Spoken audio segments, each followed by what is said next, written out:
Salam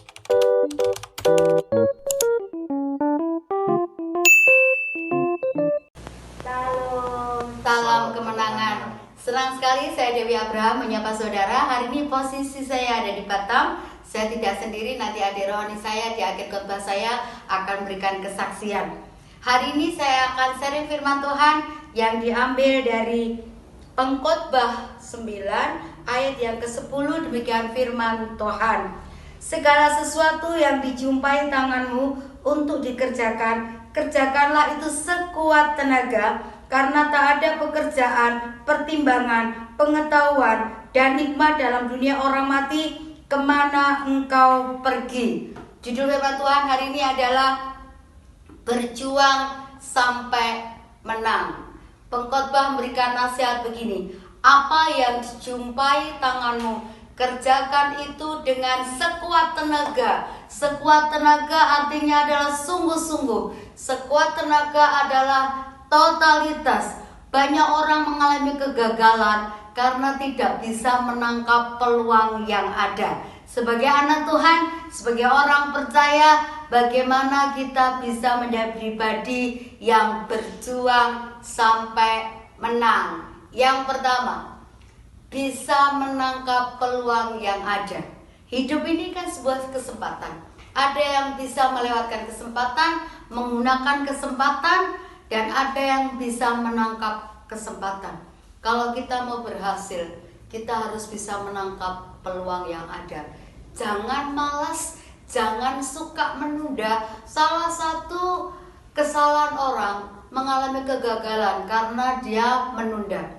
Nanti dulu, aku ndak siap. Kadang-kadang, mana mungkin aku bisa. Kalau kita sudah ada kata-kata mana mungkin, nggak mungkin, mana bisa, itu adalah kata-kata kekalahan. Tetapi orang yang berjuang sampai menang, pikirannya positif, perkataannya juga positif. Yang kedua, untuk berjuang sampai menang diperlukan yang namanya effort, kemauan yang kuat, semangat yang kuat. Amsal 18 ayat 14 catat begini: orang yang semangat dapat menanggung penderitaannya. Kadang-kadang orang yang kalah karena menyerah sebelum berjuang. Apapun yang terjadi dalam hidup kita, selama kita berserah sama Tuhan, selama kita mengandalkan kuasa Tuhan, kekuatan Tuhan akan bekerja secara maksimal dalam hidup kita. Yesaya 40 ayat 29 katakan begini: Dia memberi kekuatan kepada orang yang lemah, memberikan semangat kepada orang yang tidak berdaya. Jadi apapun yang terjadi hari ini, jangan pernah lemah oleh masalah. Percaya Tuhan bekerja ketika kita meletakkan iman dan pengharapan kita kepada Tuhan. Seperti janji saya, di akhir khotbah singkat saya akan membagikan pengalaman, terutama pengalaman adik rohani saya. Silahkan perkenalkan diri. Shalom, nama saya Untung Setiawan, saya asli Surabaya dan saya sekarang tinggal di Batam bersama istri. Yang luar biasa begini saudara, saya jumpa sama Untung ini 15 tahun lalu kurang lebih. Kondisinya waktu itu habis lulus SMA, saya berjumpa dia, seorang hamba Tuhan juga, di GPPS Mulyorejo. Maaf saya, kondisinya Untung waktu itu tidak jelas, pekerjaan tidak jelas. Bahkan untuk makan, ya Tung jujur, untuk makan pun susah. Tetapi betapa kagetnya ketika saya berjumpa kembali setelah 15 tahun itu. Saya melihat hari ini dia diberkati Tuhan, dia punya istri yang cantik dan baik hati, mereka mengalami berkat Tuhan. Ini adalah fase yang panjang. Tung, gimana sih ceritanya gitu loh? Kondisi kamu dulu kan gak punya apa-apa, benar-benar susah banget. Sekarang kamu diberkati Tuhan gitu. Gimana ceritanya? Puji Tuhan, hidup itu adalah proses di mana memang kami hidup sangat-sangat miskin, keluarga juga miskin, di mana-mana direndahkan, dikucilkan keluarga, saudara, ya kan. Dan kami bersyukur di mana dalam proses hidup itu kami selalu berjuang. Dalam tekanan hidup, dalam masalah hidup, saya selalu senantiasa berdoa. Ini bukan sombong rohani, tapi berdoa jam 3 pagi, kemudian baca firman Tuhan, rajin beribadah. Tapi justru keadaan tidak berubah. Kok masih miskin ya? Jadi ukuran ikut Tuhan itu berdoa tidak selalu langsung dapat jawaban, ada proses yang Tuhan sedang kerjakan. Betul, betul. Tapi saya belajar dari seorang pemazmur yang namanya Asaf, di mana pada saat dia mengalami tekanan hidup, justru doa-doanya tidak mengubah keadaan, tapi keadaan apa namanya? Doanya justru mengubah cara pandang Asaf. Itulah yang kemudian saya imani, itu kemudian saya pelajari, karena sebelumnya saya juga sempat tawar hati karena katanya banyak doa banyak berkat, tapi ternyata berbeda. Itu yang kemudian membuat saya semakin kuat, dan apa yang saya kerjakan saya anggap bahwa ini adalah talenta yang Tuhan berikan. Saya tetap harus bertanggung jawab, tapi berkat itulah yang membuat saya bekerja dengan penuh sukacita, sekalipun dalam tekanan hidup, penderitaan, ya kan.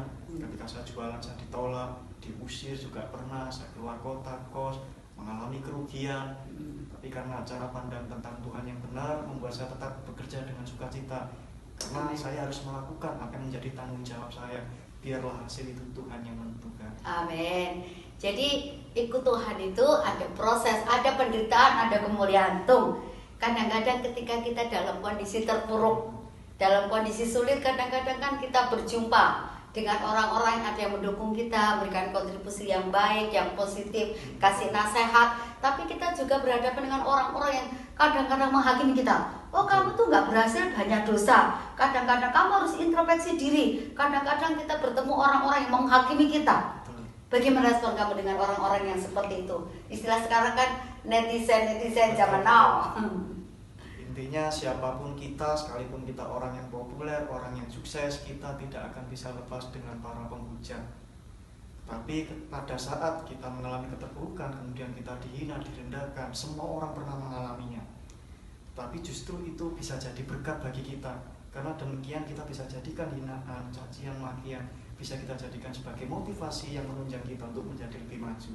Berarti merespon positif ya, setiap tantangan, betul. Setiap hal yang tidak mengenakan dalam hidup kita, betul. Bahwa itu adalah cara Tuhan untuk semakin memurnikan kita, ya kan? Betul. Terus pertanyaan Tante Tung, masih ada nggak sah mimpi atau goal setting yang ingin kamu raih? Di samping tadi kamu sudah berjuang, kamu sudah berusaha, gitu. Ada goal setting apa? Satu hal yang sebetulnya yang kami rindukan semua, karena apa yang sudah Tuhan kerjakan dalam kehidupan kami, termasuk pengorbanan Tuhan Yesus, yaitu dimana setiap apa yang menjadi aktivitas kami, pekerjaan kami, keluarga kami rindu bahwa suatu saat ketika kami dipanggil Tuhan kembali ke rumah Bapa, Tuhan mengenal kami dan Tuhan menganggap kami sebagai anak-anaknya, mengakhiri pertandingan dengan baik. Amin. Hidupnya mau berakhir dengan finishing well, bertemu Tuhan, mengalami sukacita ilahi. Untuk tolong berikan pesan-pesan yang bisa memotivasi orang yang sudah melihat video kita, bagaimana ketika dalam perjuangan, dalam proses itu kita bisa ada di titik kemenangan. Kembali lagi bahwa hidup adalah proses, dan kita juga sering mendengar bahwa seperti Ayub, bahwa Ayub orang yang saleh ternyata justru banyak kehilangan. Dia kehilangan apa yang dia cintai, dia kehilangan apa yang dia hargai.